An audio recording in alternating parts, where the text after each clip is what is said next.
Good evening, everybody, and really welcome to this very, very informative and very necessary webinar.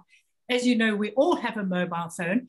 Many of us have various other devices, but are we using them optimally? Let's find out.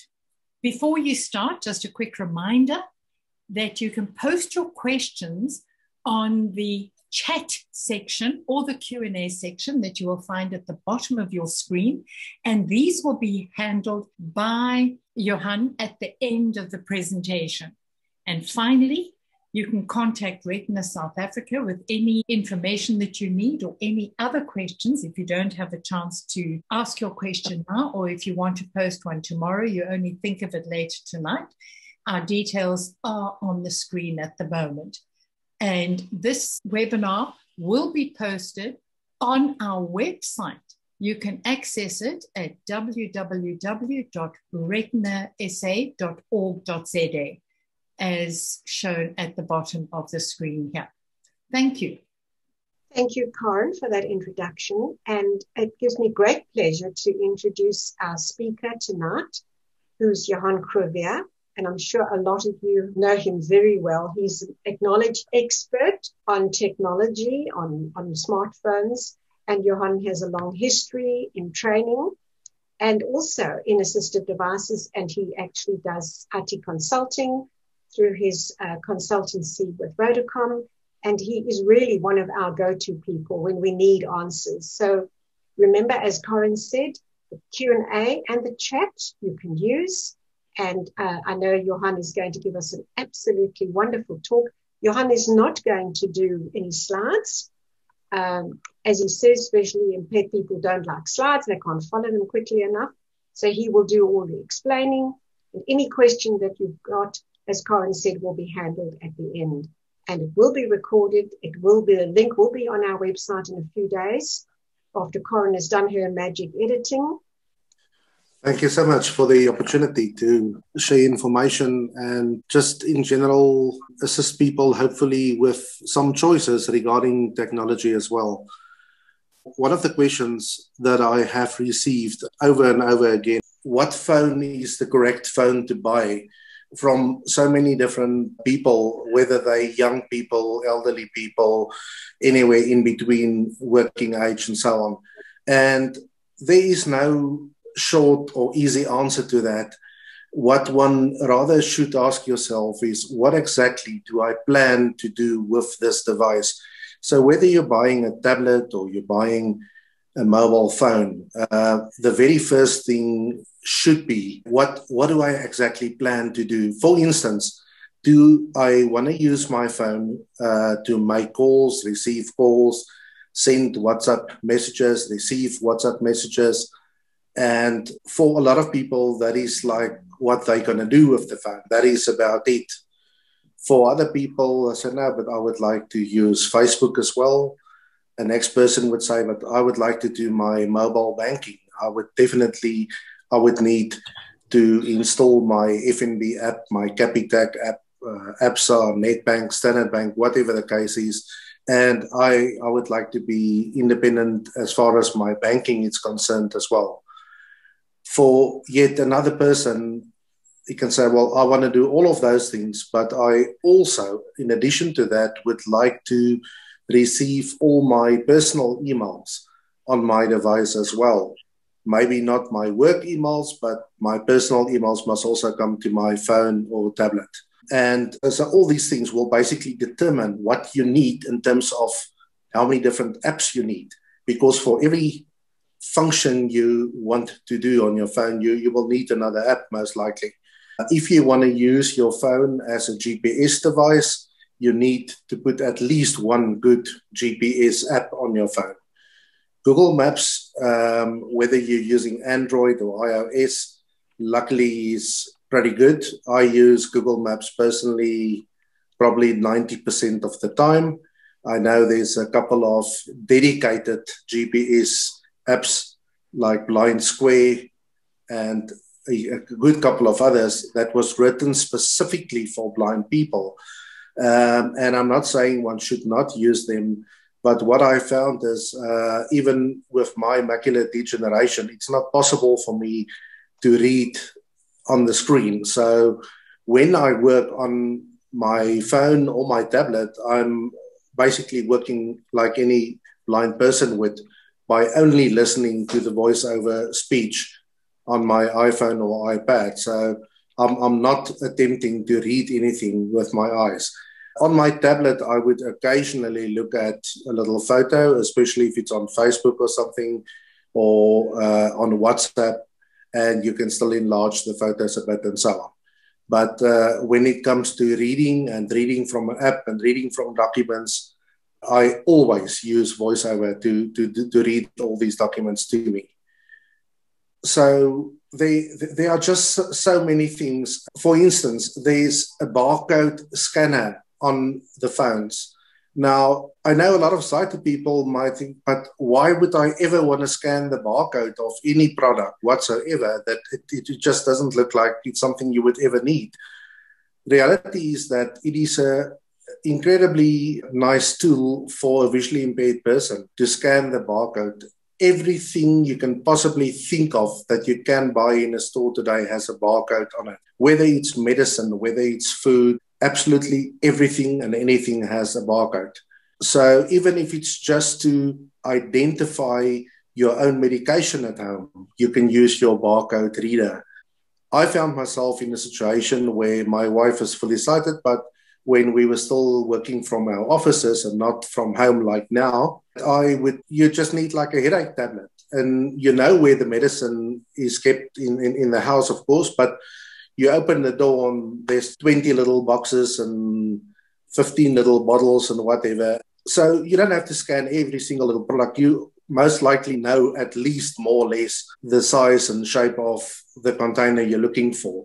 So even if you just take out those that match the description or the, like I said, the size and shape and whatever. And then the next question people ask, but if I'm blind, how can I find the barcode to scan? And of course, that's a very good question. The amazing thing is that the way the app was developed and written is that it will actually search for the barcode. You don't need to see the barcode in order to scan it. In other words, you can just hold your phone approximately 20 to 25 centimeters. That's after opening the app.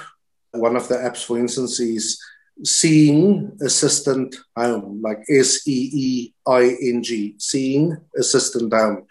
And once you open that, one of the options at the top of the screen says Scan Barcode. And once you tap on that, it will start making a beeping sound. It will actually look for the barcode. So you can slowly turn the little bottle or package slowly around. And the moment the camera finds the barcode, it will automatically take a picture and then compare the barcode to a database of barcodes and come back and tell you what the product is. So that way you can identify. You can do the same with cans of food. People don't always realize that when a blind person is in the kitchen and go to the grocery cupboard, that it can be very hard to find a specific can with a specific content, especially with the cans that's like 410 gram type of same size, same shape, all around, all the same height. Obviously, things like tuna and mussels and whatever you have in different shape containers are far more easy to actually identify. But when you confront it with 4 or 5 cans that in shape and size is identical and you can't read on it, then using the barcode scanner can be a huge tool, because now when you slowly turn the can while just holding the camera, the back camera of the phone towards the can, the moment it picks up the barcode, it will read to you things like 410 gram Denny mushrooms, and immediately you know what you have. So that is just little practical examples of what these apps can be used for. Another example is, I'm a red wine lover, so I always have a good couple of bottles of red wine. My wife is preparing a nice dinner or so for guests coming over. I would like to put a good bottle of wine on the table, but I don't want to take like 2 bottles, walk all the way to the far side of the house, ask her what it is. Okay, now that's not what I want, and then go back and fetch the next two, and so on and so on. So you need something more practical and something that just works easier and faster. So now I just take a bottle of wine out, scan the barcode, and it tells me exactly what it is. It gives you the year, it gives you the exact name, like Merlot or Shiraz or whatever the case is, and you know what you have. And that way you can then get your own bottle and put it on your table and so on. And the list just goes on and on. You can use the barcode scanner inside the shop when you're doing shopping and you're like at the coffee shelf, and now there's like 4 or 5 or 6 Nestle bottles or whatever make of coffee, and but the shape and size of the bottles all the same, but they different coffees. And you can use the barcode scanner then to identify the correct one for you by just scanning it while it's on the shelf, even if you can just bring your phone a bit closer, or if you take it off the shelf, hold it in one hand, hold the phone in the other hand, and just slowly turn the bottle around and it will pick up the barcode and scan it for you. I've actually done that practically in supermarkets. It works really well to find your exact product you want. Of course, I'm not saying that the blind person can use that and find their own stuff all over on the shelves. That's not what I'm saying. Like I said, if you're already at a specific place, of course, most of us tend to memorize also the exact areas in a specific supermarket. So you know more or less where to your mayonnaise or your olive oil or whatever you're looking for. You will know where to go for that particular item.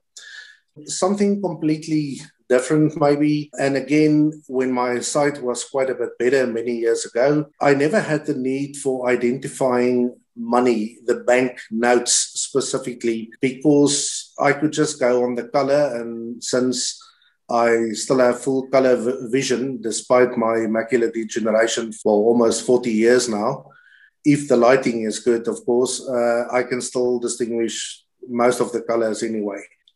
The last couple of years, I found that the contrast is not as good as what it used to be, and the difference is not that clear anymore. So basically, you have an app called Cash Reader. Again, there's several others, but this is the one I would really recommend. Cash Reader is just brilliant. When I opened Cash Reader for the first time more than a year ago, I realized that there was like 50 or 60 or 80 different currencies that it could identify. And there was even currencies from the African continent, but not the South African rand. I already bought the app, not realizing at the time that it cannot identify South African money. So on the menu, I saw an option that says contact developer, and I clicked on that and it opened an email on the phone immediately. And I just started. I said, well, I just bought your app. I'm from Pretoria, South Africa. And is there any possibility you guys can add the South African rand for? And within minutes, I received a reply and said, sure, no problem. It should be ready within the next 7 to 10 days. So no further emails, no nothing. And surely with the very next update, the South African rand was on the list. It can scan your British pounds, your American dollars, your Hong Kong dollar, Australian dollar, and masses of other euros, of course, and then even in your East Bloc countries, Eastern Europe, all the way to Russia and wherever. So they've included all those currencies, all the denominations for you. That is really very helpful. You can even set that Cash Reader app up in such a way that you can ask it to scan for any currency from any of the types it has on its database. You don't have to change the country name from South Africa to somewhere in Europe, for instance, if you want to scan for banknotes. If you just ask it to scan for all the available banknotes in the database, then you can go to any country you like and you can immediately scan the money and know what it is, whether it's a 10, a 20, a 50, a 100, or whatever the case is. So that's something that's also very, very useful to have. In terms of the ability of apps to recognize faces, And I know that many of my visually impaired friends and colleagues will agree that that is probably one of our biggest frustrations, not having the ability to recognize faces, whether it's family, friends, colleagues at work, or whatever the case is. I have played around with a good couple of this different apps, and some of them will succeed more frequently than others. I personally think there's still a bit of work to be done. For instance, some of the apps have great difficulty.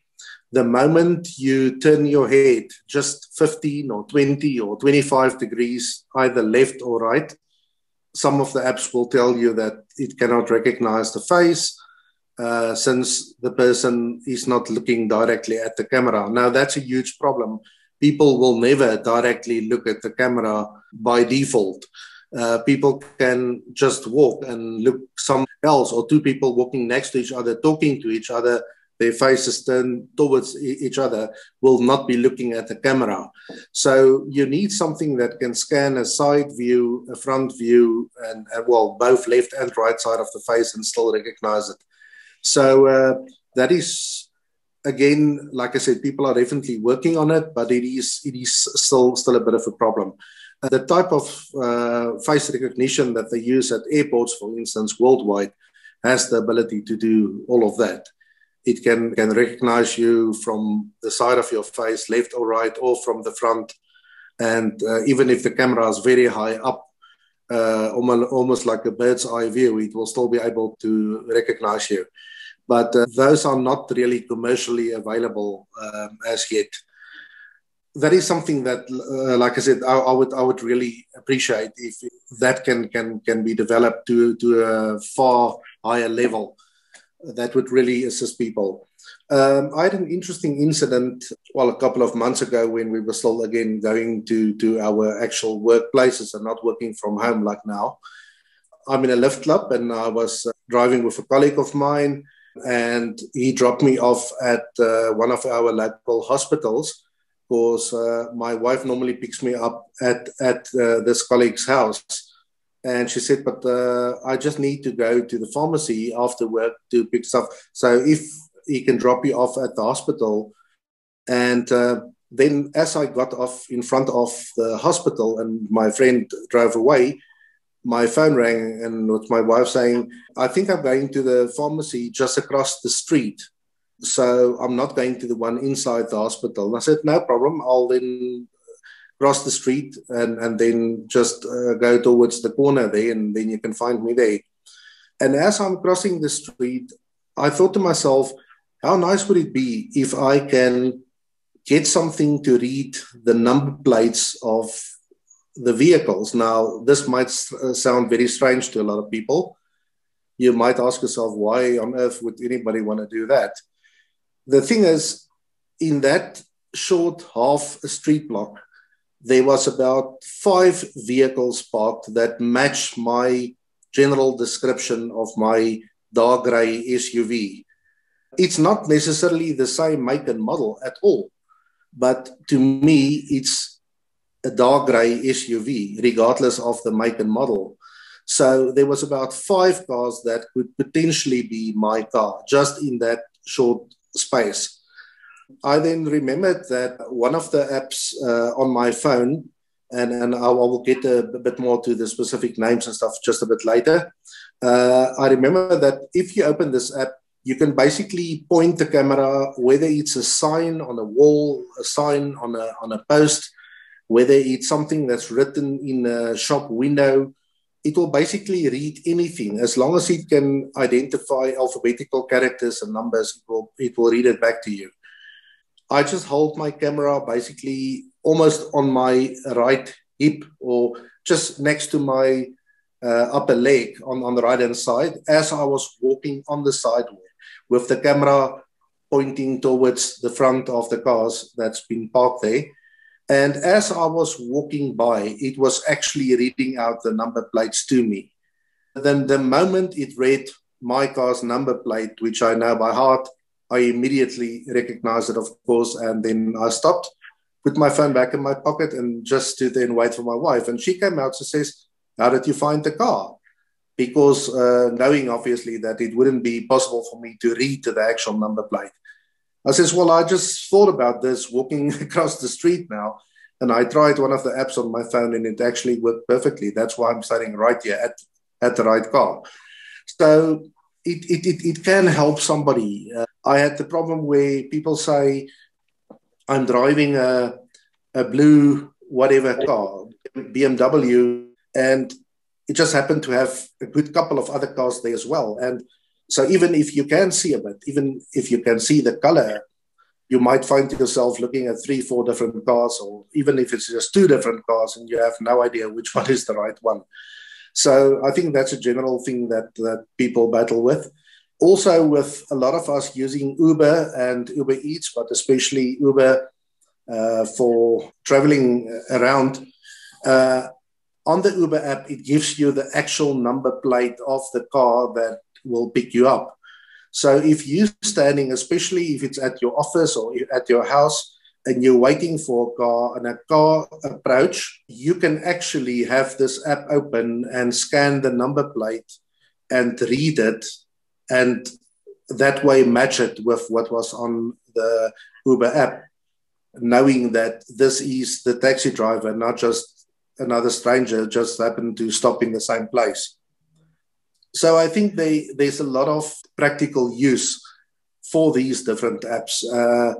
And I'm purely talking from a practical point as a visually impaired person myself. Obviously, there's a lot more. If we look at totally blind people as an example, blind people, and not just totally blind, I think for a group of partially sighted guys as well, a need to detect colors, whether it's to match your clothes or whether it's just to know the color of something. A blind lady friend uses an app on her phone to walk around in the garden because she wants to know the color of the roses, for instance. And I think it's amazing that people can use it for so many different things. So you have color detection apps that you can buy for both Android and Apple phones, iOS operating system. You even get free apps from time to time that you can use. Some of them are really good. I found that the more expensive ones, unfortunately, do better work. They can distinguish between far more shades of the same color, for instance, like 15, 20, whatever shades of blue or green or yellow, purple or whatever the case is. Whereas some of the others can be a bit vague about the color, and they tend to, some of the not so good ones will tend to tell you things like just dark gray if it's not sure about the color, for instance, and then it's nowhere near gray, unfortunately. So they one have to play around. Luckily for us, most of the apps on the App Store and on the Google Play Store for the Android guys, you can download like a trial version. Test it first, decide if you're happy with it. If you're not happy, you haven't wasted your money, you can simply delete it and download something else. Don't just go out and buy everything from the beginning. Download an app, work with the trial version, whether it's a short couple of days or a week or a month or whatever. Or some of them limit you in other ways. They will say you can use the app for so many times and then it will stop and you will need to pay for it.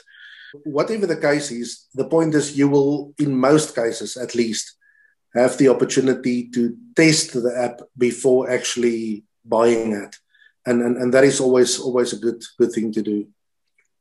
For mail, I'm using the standard Microsoft Outlook.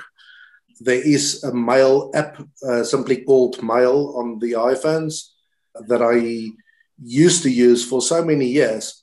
The only reason I switched over to Microsoft Outlook is to sync it easier between my work laptop and my phone so that your calendars and everything is properly synced.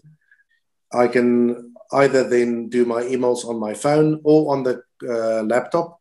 You can even attend meetings on the phone or on the laptop. So it just gives you a bit more versatility and a bit more flexibility as well. People are working really hard at the moment also on something that is called indoor navigation.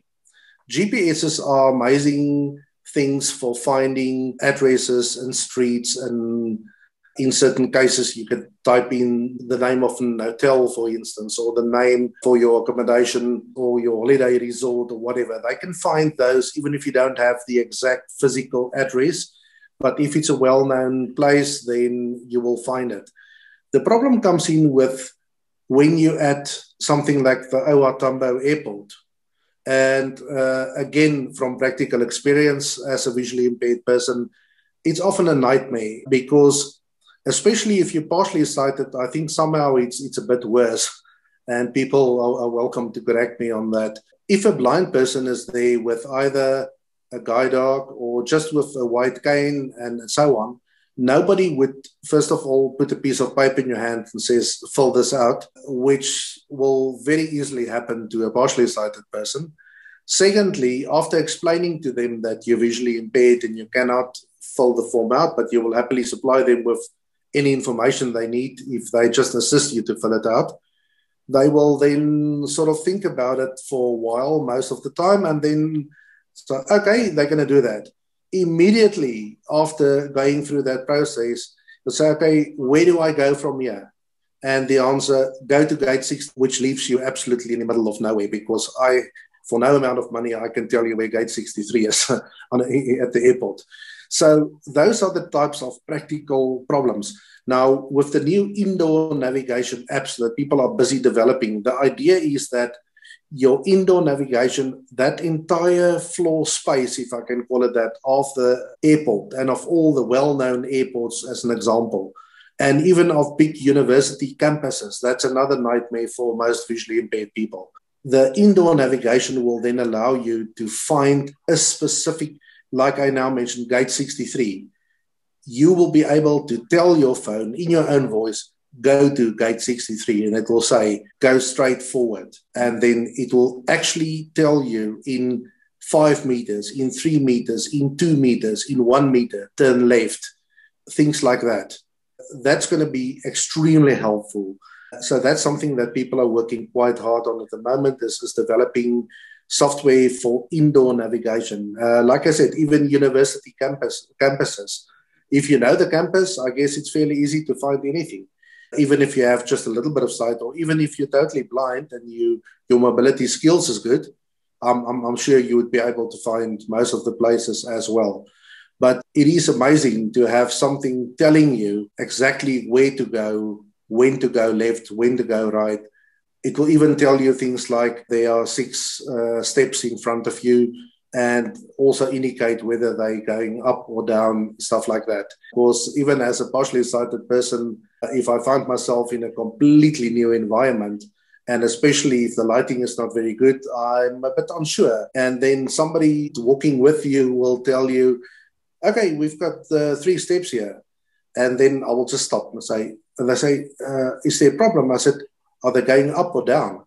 You don't want to get that surprise where you lift your foot like 30 centimeters high, only to find that the steps was actually going down. So it is just nice if people can indicate to you little extra things like that, that people don't always think about.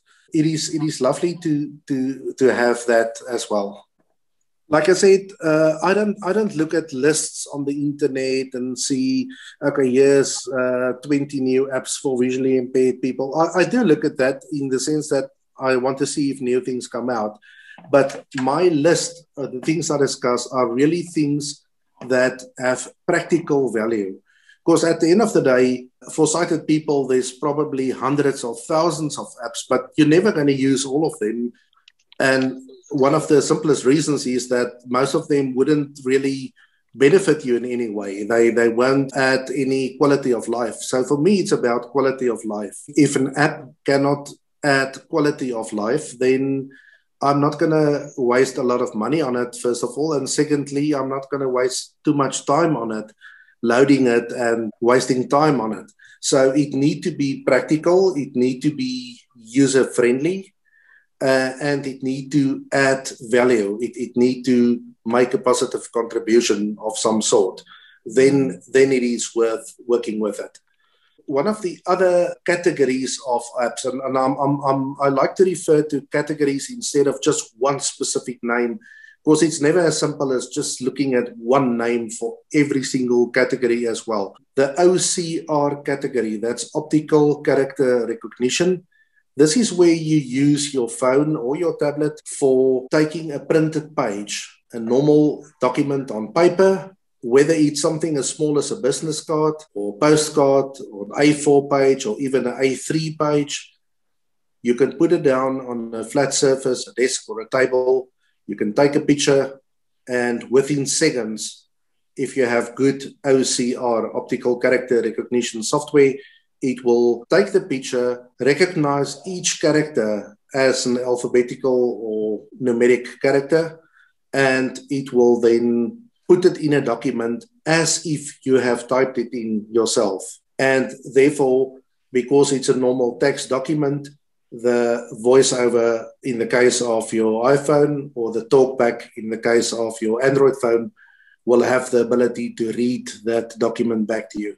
Now, I've used this over the years a lot for scanning my mail. I go out to the mailbox, I collect all the mail, bring it inside the house, open the envelopes. The things that you can see is just junk mail, often just get thrown away, of course.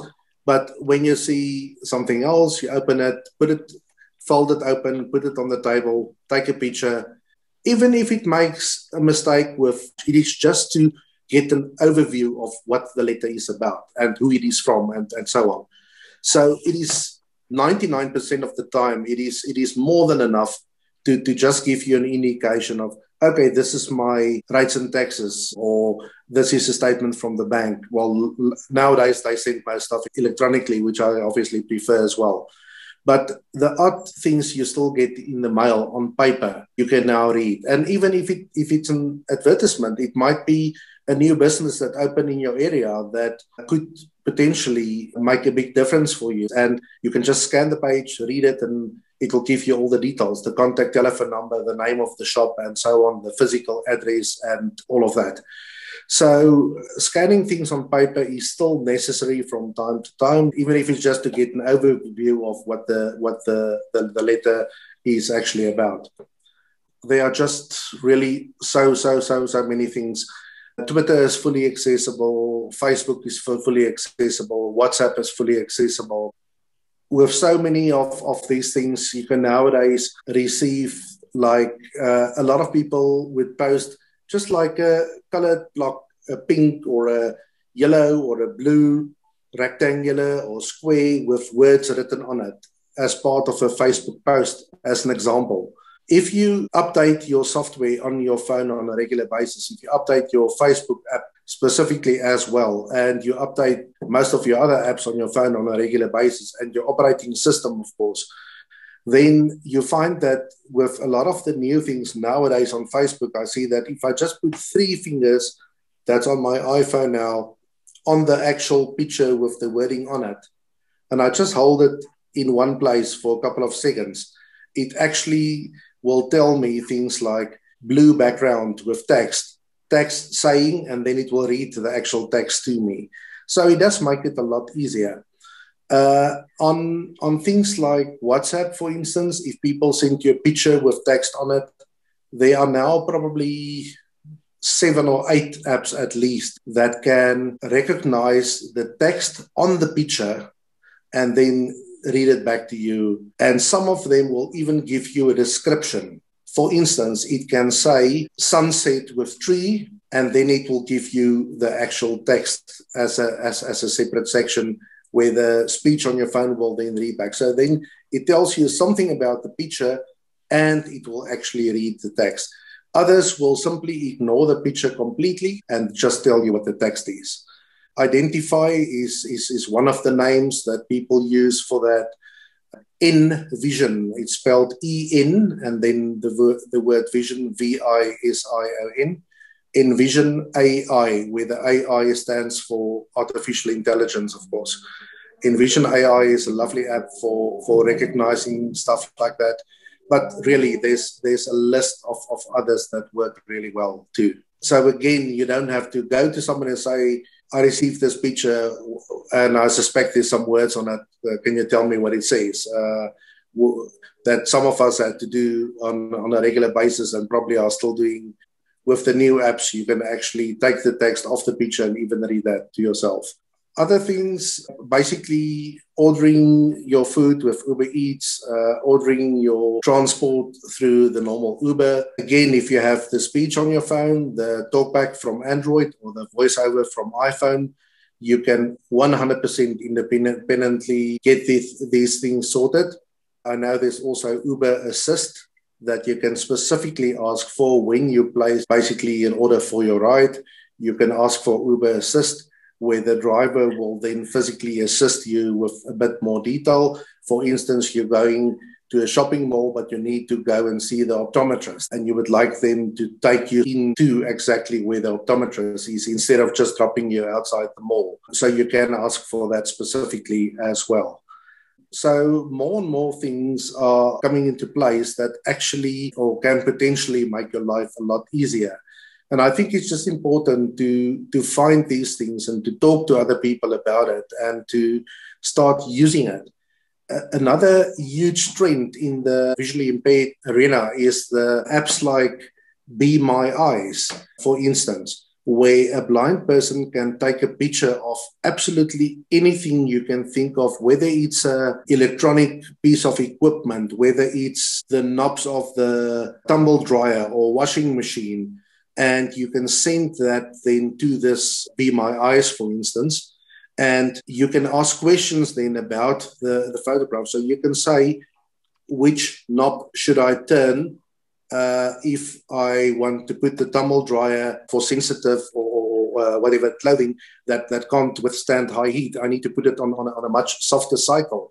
And people can then guide you actually to say, okay, this is, and after you turn it, even if you have to take another picture, that's fine. You can also take pictures of even, like I mentioned earlier, with cans of food in the house and say, what exactly is this?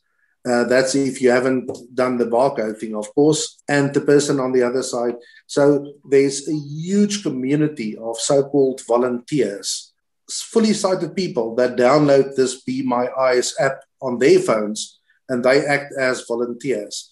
And you as the visually impaired person can say, I want my answer in text, or I want my answer as a verbal voice message. And they will even do that for you then. And like I said, Be My Eyes is just one. There's others as well, but that's a very popular one, and that's one that was developed mostly in South Africa, if I remember correctly. So I think it's nice to support this initiative as well.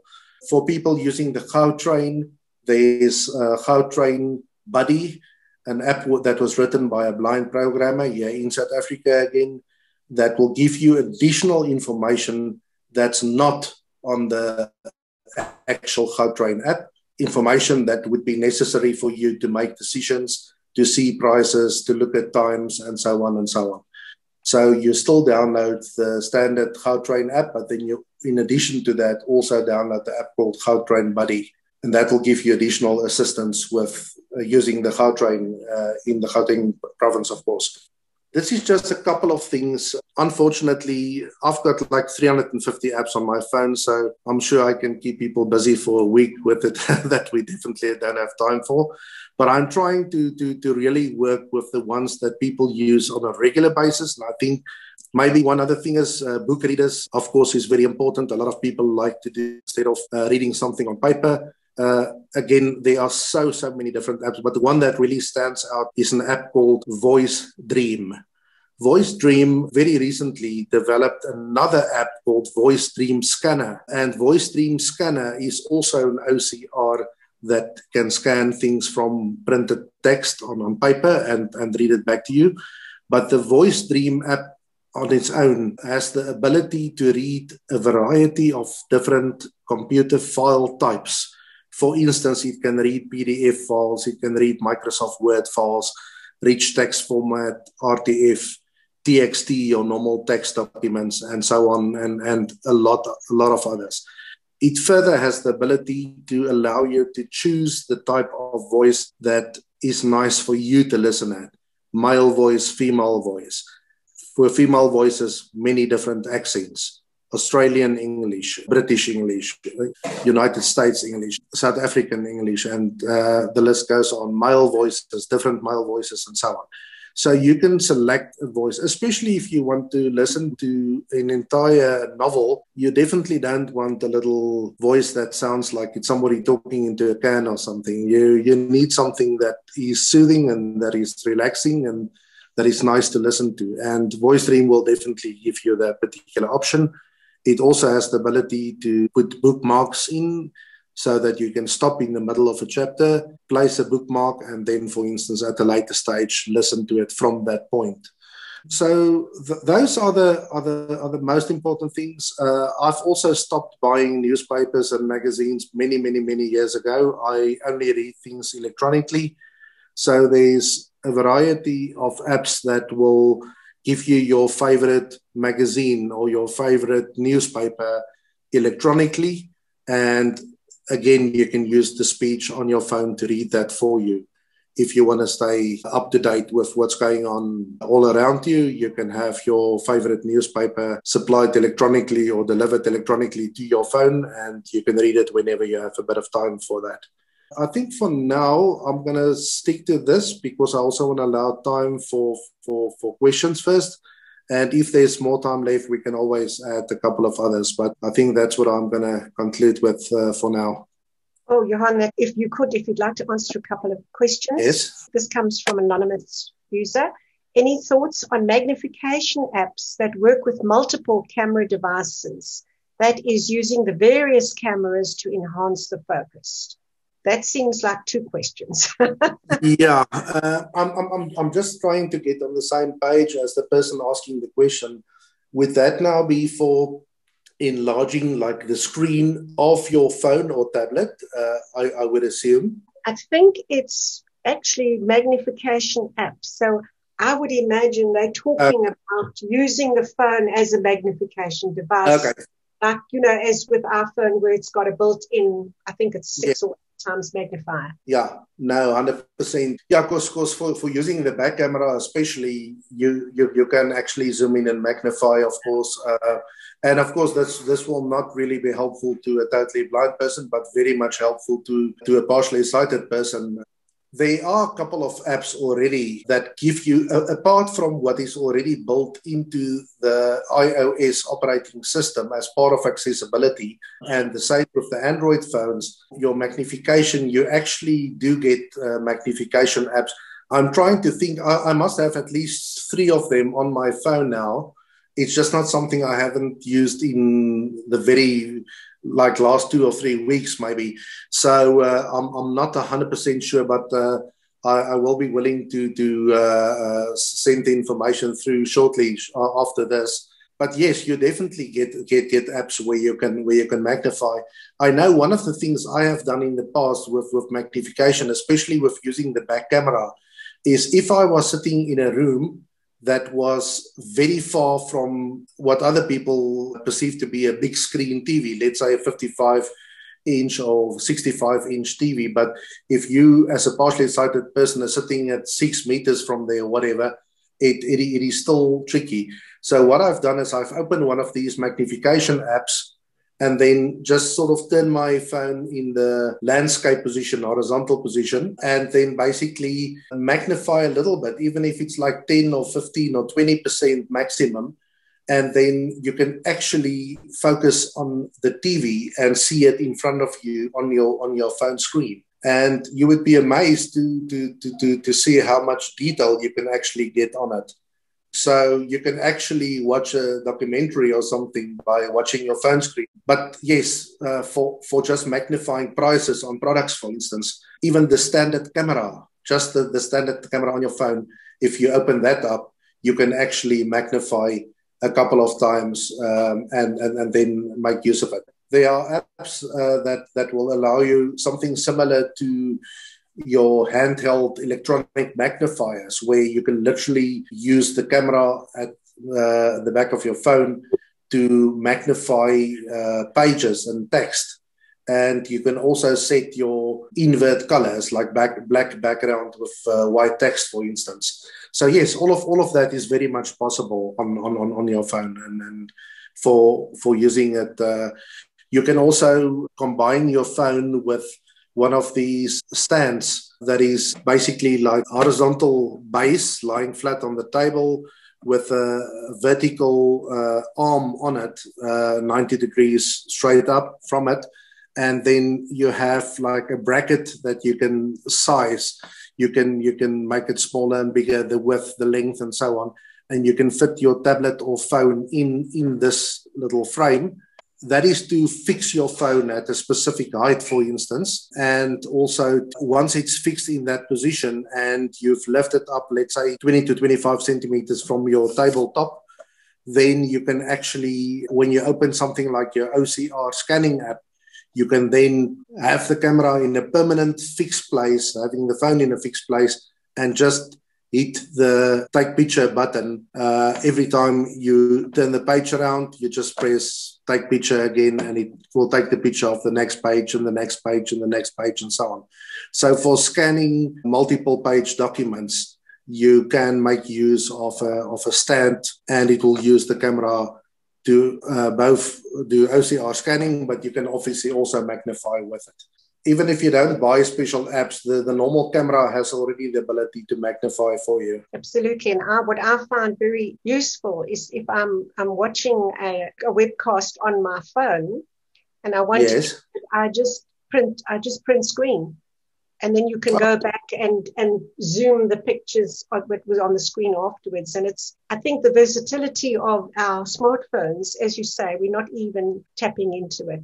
If we want to look at the name, Christina said, can you repeat of the name of the scanner, please? The one I mentioned was Voice Dream Scanner.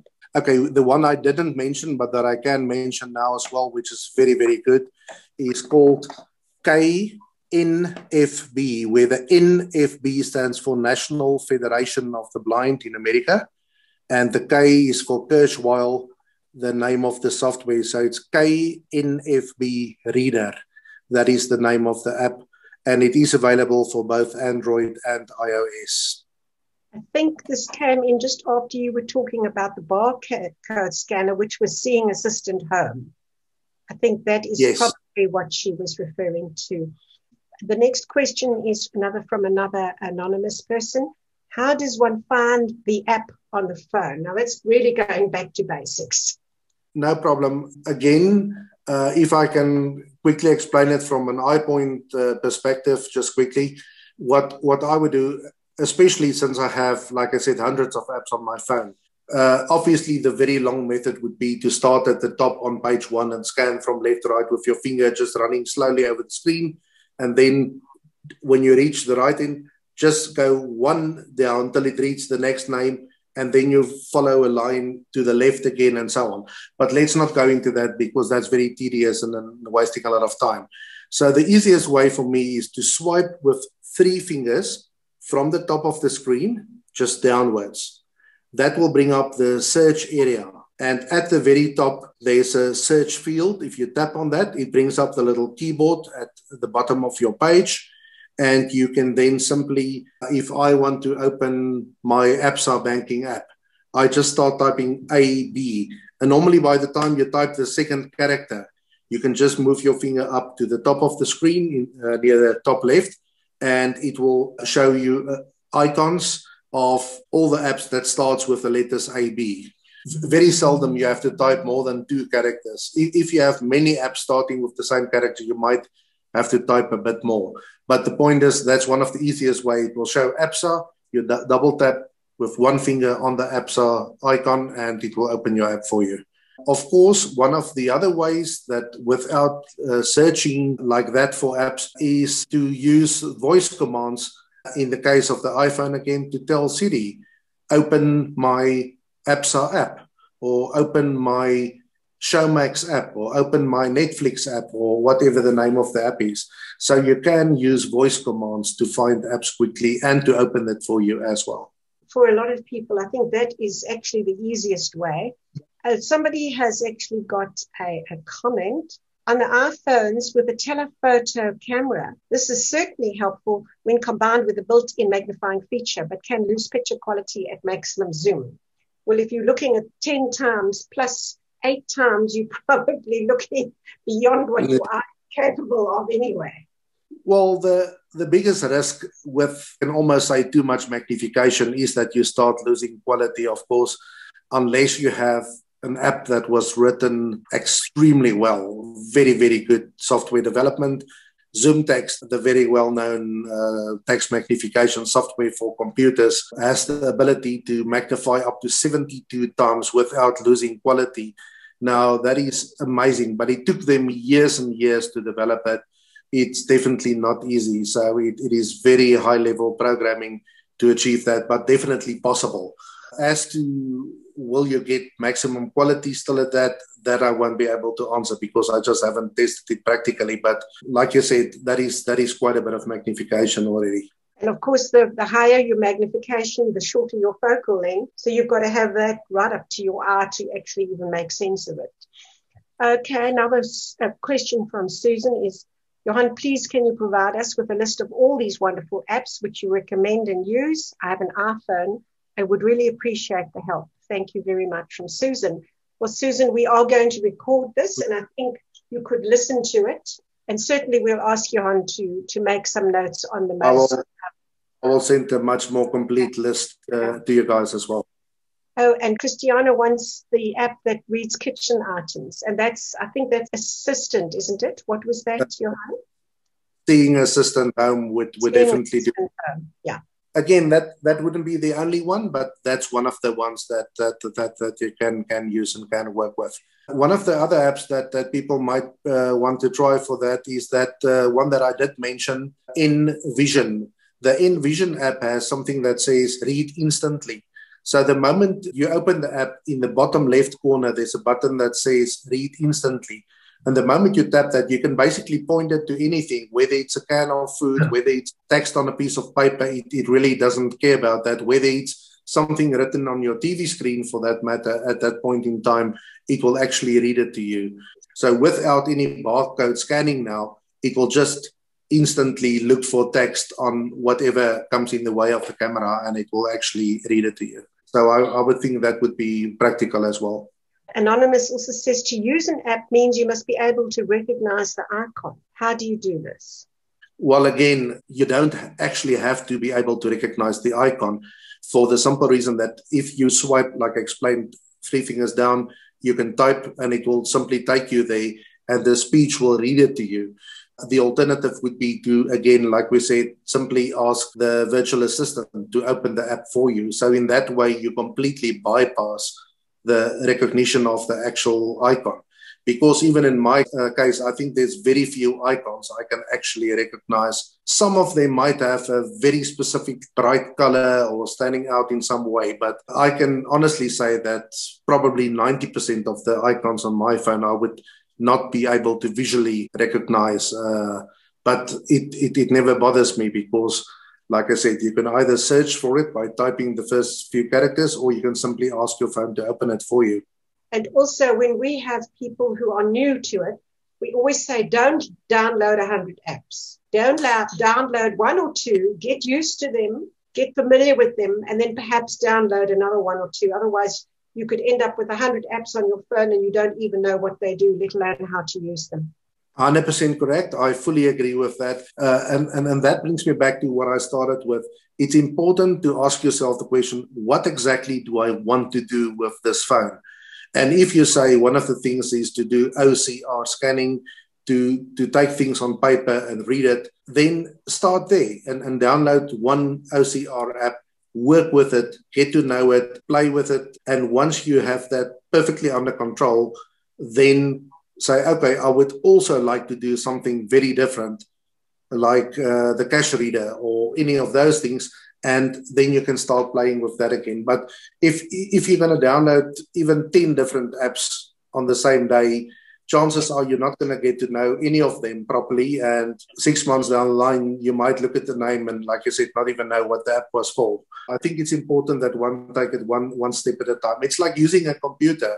You can't learn spreadsheets and word processing and PowerPoint presentations and web designing and 50 other things all in one go. You take them one at a time, you master it, and then you move on to the next one. And at the end of the day, you might have 15 or 20 apps that you use almost on a daily basis, but they can make a massive difference to you. And also, there's no need in downloading 6 or 7 GPSs and 6 and 7 OCR apps and stuff. Unless you're really unhappy with the one you've got, then you can just as well take it off the phone and load something else. Yeah. But that's also very confusing if you have too many of the same type of thing on the phone as well. So Sharon says, any apps for a P40 Lite? P40 Lite would be a Huawei phone, and that's, by the way, the correct pronunciation. People always battle with the Chinese phone. And I had Chinese people working with me at Vodafone, so they taught me the correct pronunciation. It's not Huawei and all kinds of things. It's Huawei. P40 Lite tells me that it's a Huawei phone. It's obviously then an Android phone. And yes, the apps we mentioned so far, you will get OCR apps, color detection, all of those for the Huawei P40 Lite, yes. And then Amanda says, Zoom on Android is a magnification app. I think it's just one of many, isn't it? There's probably 50 or more of those around at least, yes. And then Anonymous says, some devices have many cameras, and each camera has different focal length. Does the app you're talking about take advantage of that? I believe it does, because my iPhone 12 Pro Max has 3 cameras, and it's 100% correct what the person say, that the different cameras has different abilities and different focal lengths. So yes, when you do OCR scanning, whether you do magnification of whatever sort, I definitely believe if it's the latest version of the app and you've got the latest operating system on your phone, I believe it will definitely take advantage of that, yes. And Nelda says Android accessibility triple tap function to zoom screen. I think it differs on different phones. I think you've just got to try what works for you. Is that right? Yeah, that is specifically like when you want to enlarge a picture when your speech is on. So again, 100% right what I said there. But this is not really an app. It's part of the built-in accessibility of the actual phone, yes. And I think that's important for people to know that there's so much built into the phone. Explore that first before you even download an app, and then you already might not even need so many apps. Anonymous says, first of all, thanks to Johan for the great information, and thanks, Retna, for this great webinar. My questions are, does Vodacom offer any smartphone discounts for blind or visually impaired persons? And the quick answer is yes, absolutely. On our Vodacom Specific Needs website, the easiest way to go to the website is to simply just type in www.vodacom.co.za, the main page, and then you can just scroll down to the bottom of the page, or you can simply use your tab key to go to this link that says Specific Needs. Once you enter on that link, or if you're using your phone, you can, of course, tap on the link. You will go to our dedicated webpage. Now, on this webpage, one will not only find information about all the specific needs devices and stuff, you will find information about how to register as a specific needs customer. And on that page, you will also find the specials. Now, the specials is normally running for a period of 6 weeks, roughly. The one that's running now might be up for like the next 2 to 3 weeks. And then once that go off, there's sometimes like a day or two, and then the next one will kick in for the next period again. So, but throughout the year, yes, we do have discount available specifically for our specific needs customers. But you need to be registered as a specific needs customer, and the registration process is on that website as well.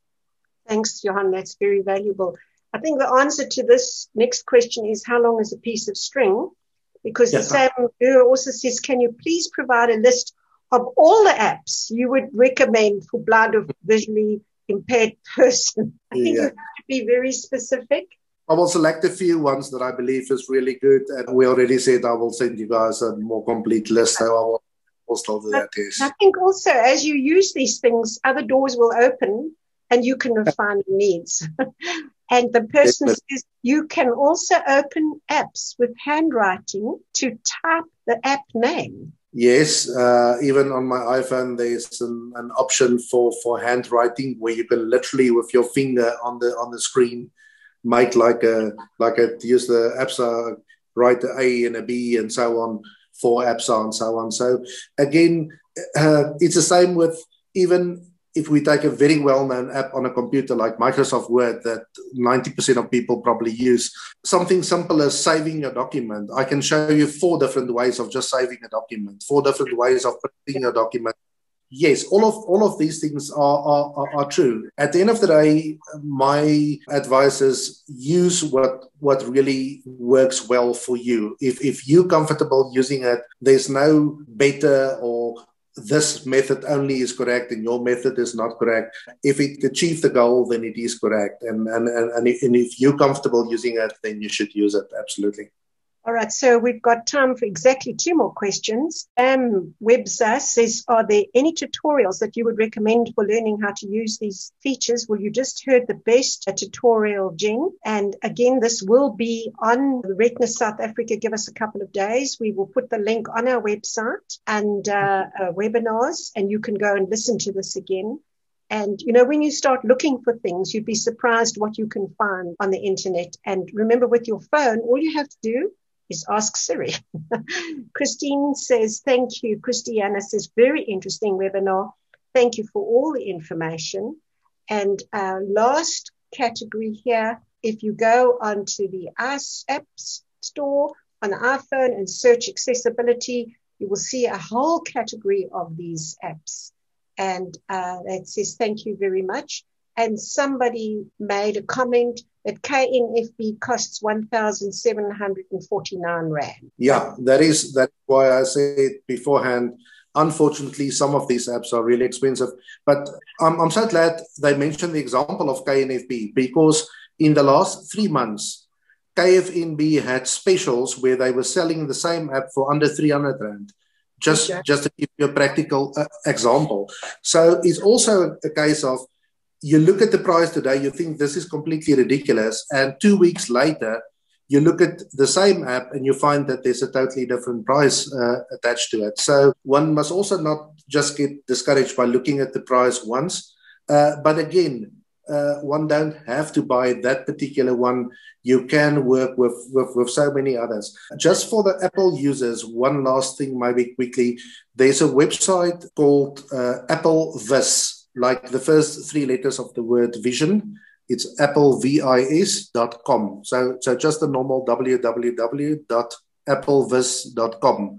And there you can find it's specifically written for visually impaired people using iOS devices. This includes anything from iPhone, iPad, iPod, Macintosh computers, Apple Mac computers, the whole trip. Everything is there, and specifically from a visually impaired perspective. So it's a goldmine of information for people using Apple products, all on one single website. So people can also have a look. And you will also find what apps they recommend for what particular feature or whatever you want to achieve. You will also find information about the apps there as well. Then the last comment says, if you go to the App Store on the iPhone and search accessibility, you will see a whole category of these apps. And everybody has said thank you very much. And we at Retina would also like to say thank you very much. We have another 12 questions here, which we're not going to get to. We will answer these. If we can't, we will actually email them to Johan and make sure he gets these questions. Johan, thank you very, very much for this. Was so informative. And I think once people start to look for what will help them, I think they're going to be surprised at what they find. Absolutely. If you don't know, there's WhatsApp groups, there's Retina South Africa. You can always email us at head office at retinasa.org.za. If we don't know, we'll find someone who does know. Don't be alone. This is a community service. We all, as partially sighted people, in this together. And as Johan says, we help each other.